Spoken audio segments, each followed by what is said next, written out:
كالعادة الزمالك ما بيتغيرش، الحقيقة دايما هتلاقيها تايهة ومش موجودة.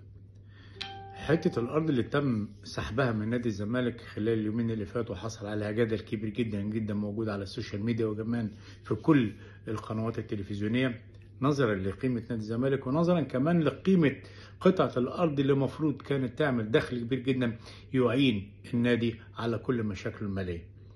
طبعا الدولة التوجه بتاعها هو تخصيص أراضي، رقعة خضراء، تخصيص أندية، الاهتمام بمراكز الشباب والأندية وخاصة في المدن الكبيرة والجديدة. كل ده موجود في توجه الدولة، ولكن انت خدت أرض من فترة كبيرة جدا. أنا عجبني بيان وزارة الإسكان وحدائق 6 أكتوبر، شرحوا فيه كل آليات الموضوع.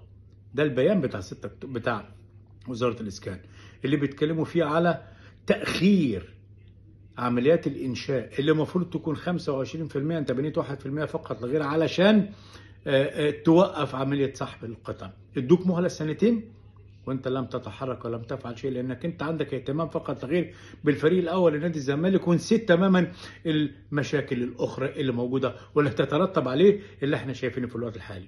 انا الغريب بالنسبه لي وكالعاده ان وزاره الاسكان تطلع بيان ونادي الزمالك كمجلس اداره ما يطلعش حاجه يقول 1 2 3 4 كيفيه التصرف، كيفيه العمل، لماذا لم يتم الانشاء، هنبدا امتى، هنتعامل امتى، هنشتغل ازاي.